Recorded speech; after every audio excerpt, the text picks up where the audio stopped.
Class 12th NIOS का lesson number 11 reading with understanding, जिसमें हैं दो शॉर्ट थीम बेस्ड पैसेजेस जिनके हम क्वेश्चन आंसर्स देखेंगे, वर्ड मीनिंग्स देखेंगे और उनकी ओवरऑल समरी देखेंगे. So let's begin. Before we start let's take a look at the objectives. Lesson को पढ़ने के बाद आप अंडरस्टैंड कर पाएंगे, समझ पाएंगे शॉर्ट थीम बेस्ड पैसेजेस जिनकी एक पर्टिकुलर थीम होती है, और उन पैसेजेस के ऊपर बेस्ड क्वेश्चंस कर पाएंगे, उनके आंसर दे पाएंगे. सो फर्स्ट पैसेज है रिस्टोरिंग चाइल्डहुड. तो इसके थीम क्या है? द थीम इज बच्चों को उनका बचपन वापस दे देना, वापस दिला देना, उनके चाइल्डहुड को, उनके बचपन को रिस्टोर कर देना, जैसा वो था वैसा ही बना देना. राइट. सो एंड ये ज़्यादातर बारे में है लड़कियों के. Girls in particular have no time for childhood. लड़कियां आमतौर पर ऐसी होती हैं जिनके पास चाइल्डहुड का, यानी कि बचपन बिताने का, बचपन के मज़े लेने का टाइम ज़्यादा नहीं होता. I am not talking about the entire country, I am talking about some parts of the country. So definitely India के कुछ ऐसे पार्ट्स हैं जहाँ पर लड़कियों को चाइल्डहुड यानी कि बचपन का ही समय नहीं मिलता. वो जैसे ही पैदा होती हैं, छोटी से थोड़ी बड़ी होती हैं, उनके ऊपर काम का बोझ लाद दिया जाता है. वो काम किस किस तरह का है? वो काम चाइल्ड लेबर है, वो काम मुश्किल काम है, ख़तरनाक काम है, और जो रूटीन एक्टिविटीज़ हैं उसका काम है. तो वो ही सब हम इस चैप्टर में, इस समरी में, इस पैसेज में पढ़ने वाले हैं. So let's start. Much of the work that girls and younger children do is carried out in a family group or domestic setting. Most of the मतलब ज़्यादातर जो काम होता है जो लड़कियां और छोटे बच्चे करते हैं, वो फैमिली का जो होता है वो ग्रुप में किया जाता है या फिर घरेलू तौर पर किया जाता है. This is rarely perceived as labour. और इस काम को काम ही महसूस नहीं किया जाता. रेयरली मतलब ना के बराबर. जैसे कि concept of child servitude implicitly excludes the domestic labour of girls. मतलब जब बच्चों की गुलामी की बात की जाती है, जैसे आपने देखा होगा, आप किसी ढाबे पर जाते हैं, वहाँ पर कोई छोटा बच्चा काम कर रहा होता है, या फिर आप किसी घर में जाते हैं, वहाँ पर छोटी लड़कियाँ काम में डिप्लॉयड होती हैं, उनको नौकरानी के तौर पर या फिर छोटू के तौर पर, या फिर किसी बर्तन धोने वाले की या सफाई करने वाले की, या फिर किसी छोटे बच्चे को केयर टेक करने के लिए जो नैनीज होती हैं उसके तौर पर बच्चों को रख लिया जाता है. इस काम को काम ही नहीं समझा जाता, और इस काम के पैसे भी कुछ बहुत ज़्यादा खास नहीं होते. तो ये जो कॉन्सेप्ट है बच्चों की गुलामी का, ये उलझाव वाला है, जिसमें समझा नहीं जाता कि ये फुल टाइम वर्क है या काम है या लेबर है, क्या है. It is completely implicit. इसको इससे डोमेस्टिक लेबर को इससे बाहर रखा गया है, गुलामी से. ऑल दो हालांकि ये हो सकता है फुल टाइम काम, और ये बच्चों की डेवलपमेंट के लिए, उनके विकास के लिए हानिकारक सिद्ध हो सकता है, और ये उनके प्रॉब्लम क्या है, उनके विकास के लिए हानिकारक है, लेकिन तब भी वो उनके लिए नेसेसरी है, क्योंकि उनको ज़िंदगी गुजारनी है, उनको पैसे कमाने हैं, और समटाइम्स वो इससे भाग ही नहीं पाती. उनके लिए ऐसा अनिवार्य, इतना इम्पोर्टेंट हो जाता है कि चाहते हुए भी, वो चाहती हैं कि अपना बचपन बिताएं, but still they are not able to come out of that circle, because उनकी इतनी मजबूरियां होती हैं, पैसों की मजबूरियां होती हैं सबसे बड़ी, कुछ फैमिली कंपल्शंस होते हैं. उनको पूरा करते करते बच्चों का जो बचपन होता है वो कहीं ना कहीं खो जाता है. परहैप्स, शायद, ये अंधापन, ये ब्लाइंडनेस, मतलब देख कर भी अनदेखा कर देना, to girls work is because non remunerative and nurturing task do not have a visible market value. ये कुछ ऐसे काम हैं जो लड़कियां करती हैं जो कि गैर पारिश्रमिक होते हैं, मतलब जिनसे कुछ खास कमाई का जरिया नहीं बनाया जा सकता. और जैसे पालन पोषण का जो काम है, बच्चों की टेक केयर करना है, झाड़ू पोछा करना है, उनकी एज सच बहुत ज़्यादा विजिबल मार्केट वैल्यू नहीं है. मतलब मार्केट में इनको कम तौर पर, कम दर्जे का काम ही समझा जाता है, बहुत ज़्यादा ऊंचे तौर पर, मतलब high market value, high paying job नहीं समझा जाता, जिससे उनकी अच्छी खासी अम, कमाई हो सके.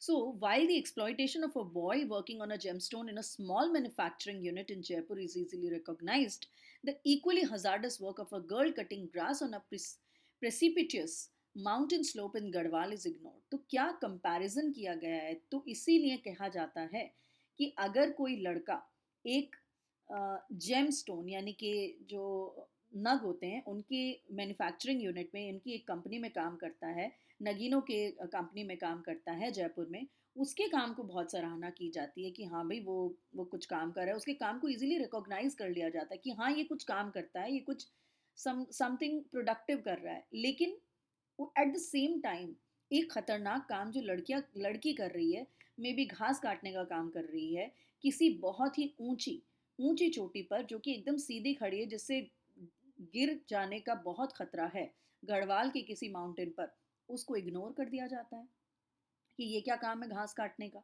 और काम है तो लड़के करते हैं जो जेमस्टोन का है। सो दिस काइंड ऑफ बायस, ये जो पार्शियलिटी है लड़कियों में और लड़कों में, ये काफ़ी तौर पर देखी जाती है, खासकर रिमोट एरियाज में।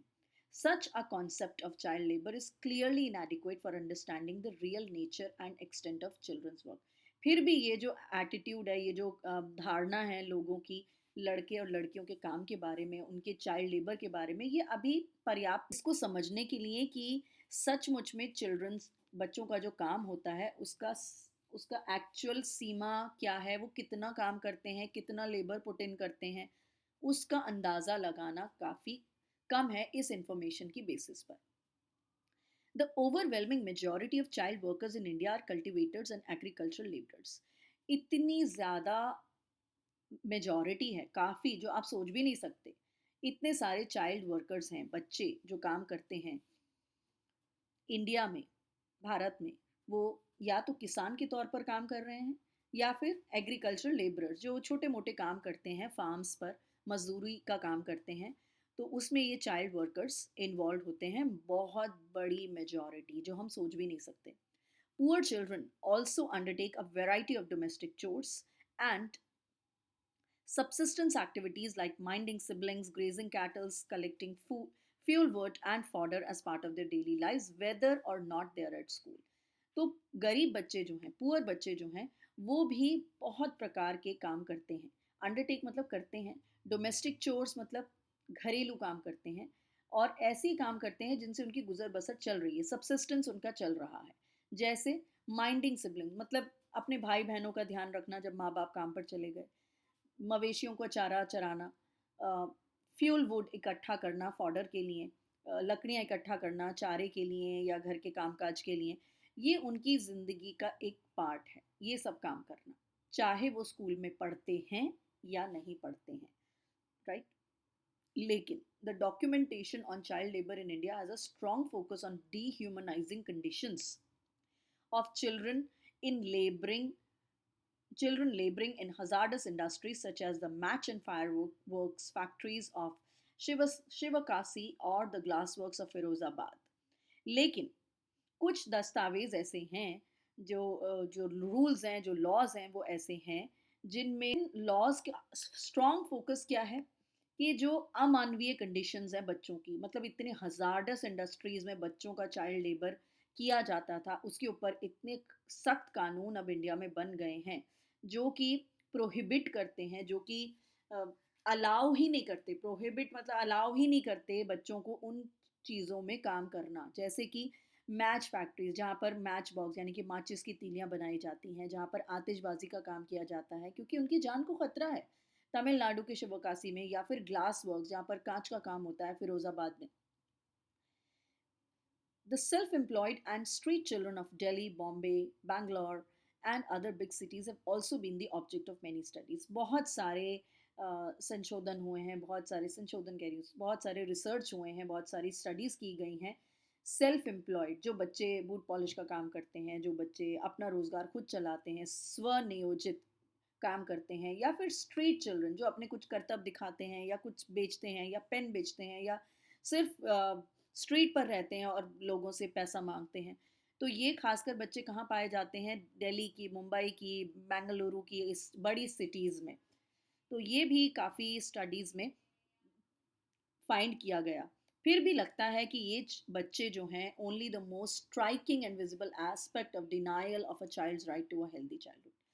तो इतनी स्टडीज़ होने के बावजूद अब तक ये बच्चे यही जताते हैं, यही रिप्रेजेंट करते हैं कि कितना विचित्र है, कितना साफ नज़र आता है कि हम बच्चों को उनका राइट, उनका जो अधिकार है एक स्वस्थ बचपन का, उससे हम कितना दूर लेकर जा रहे हैं, कितना उनको डिनाई कर रहे हैं कि they are not entitled to a healthy childhood.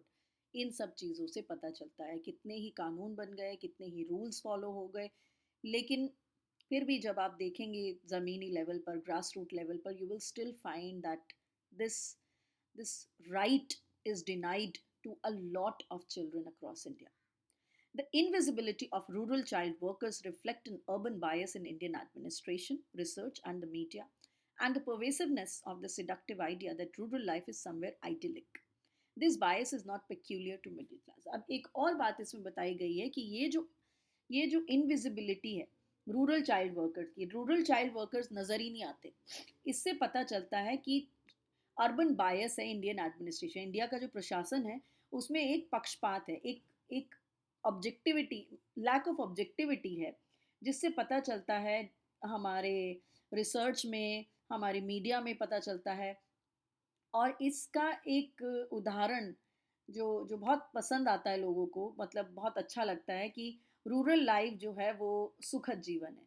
क्यों? क्योंकि रूरल चाइल्ड वर्कर्स को दिखाया ही नहीं जाता।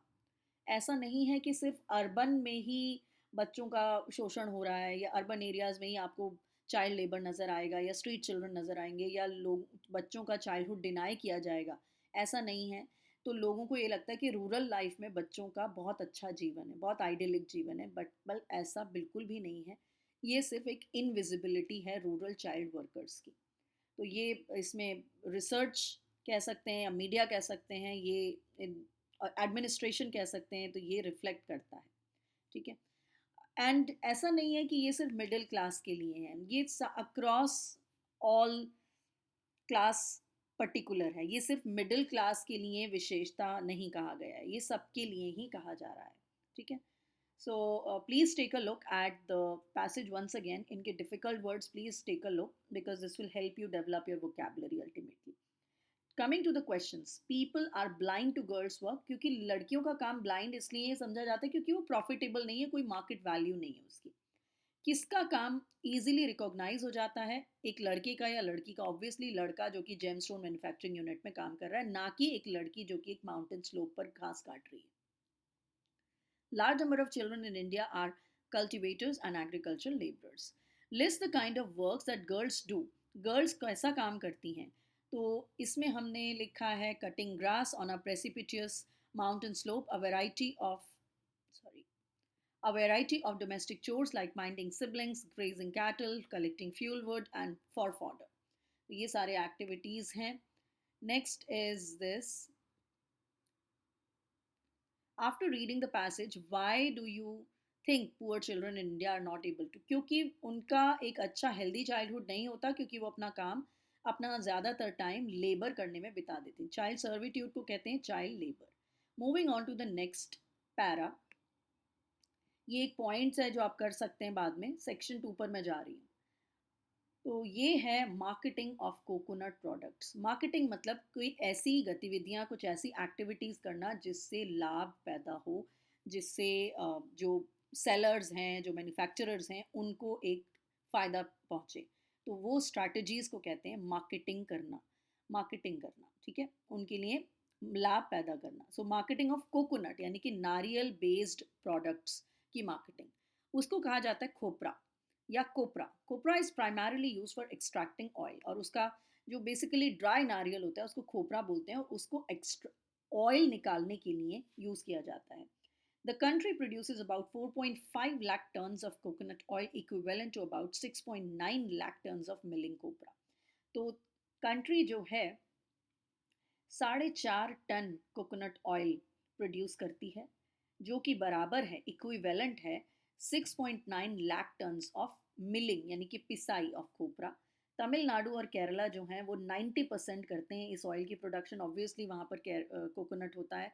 Usage of coconut oil as a cooking medium is confined to Kerala. सिर्फ केरला में ही आमतौर पर coconut oil as a cooking oil use किया जाता है।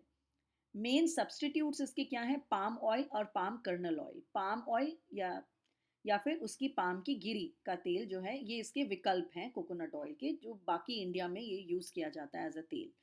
द फॉर्मर, फॉर्मर यानी कि पाम ऑयल, फॉर्मर मतलब पहले वाला, वो compete करता है, प्रतिस्पर्धा करता है, कंपटीशन करता है कोकोनट ऑयल से इन एडिबल ऑयल। एडिबल मतलब जो चीज़ खाने योग्य है, जिसे हम खा सकते हैं, खाने योग्य सेगमेंट में। और लैटर जो है नॉन एडिबल ऑयल, जो पाम कर्नल ऑयल है, यानी कि बाद वाला जो है वो नॉन एडिबल सेगमेंट में कंजम्पशन में compete करता है उपभोग के बेस में, यानी कि कंजम्पशन के बेस में। तो जहाँ तक कि कंजम्पशन की बात है, पाम ऑयल जो है वो एडिबल ऑयल से कंपटीशन करता है कोकोनट ऑयल से, और नॉन एडिबल ऑयल के लिए पाम कर्नल ऑयल compete करता है कोकोनट ऑयल से। ठीक है, पाम ऑयल प्राइसेस जो है ग्लोबली, विश्व स्तर पर चीपर हैं, यानी कि सस्ते हैं मेजर एडिबल ऑयल से।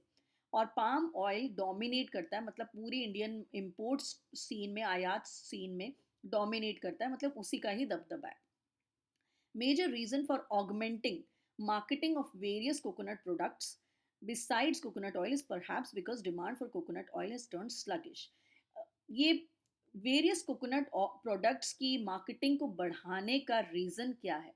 क्यों कोकोनट प्रोडक्ट्स की मांग को बढ़ाया जा रहा है? डिफरेंट डिफरेंट मार्केटिंग स्ट्रैटेजीज क्यों लाई जा रही हैं? क्योंकि कोकोनट ऑयल की जो डिमांड है वो शायद सुस्त हो गई है, थोड़ी धीमी पड़ गई है।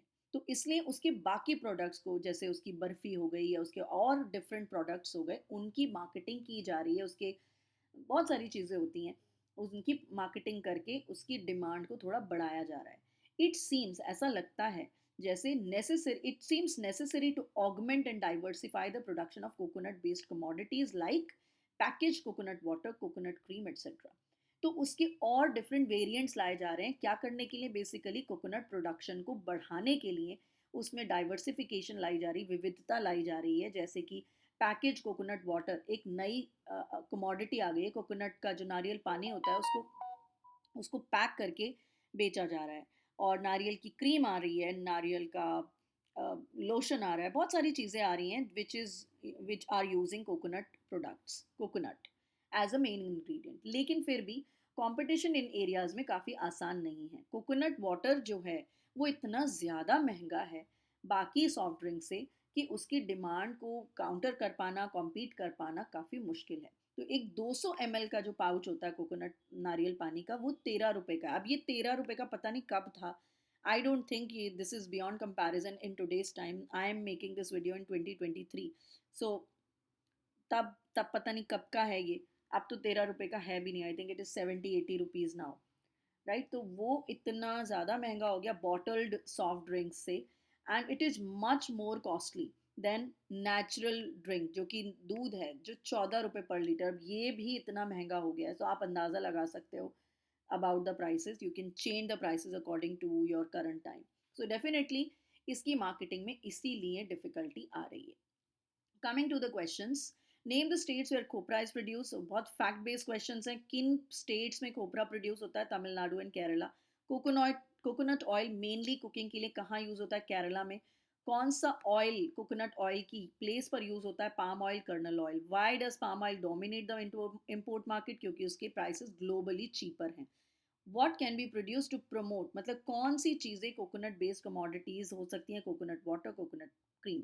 क्या कॉस्टली है? 200 ml of coconut water या फिर 1 litre milk? Obviously 200 ml of coconut water is costlier, मतलब ज़्यादा महंगा है। So with this we have come to the end to today's video. I will come up with the next lesson very soon. Till then, take care, stay safe, bye bye.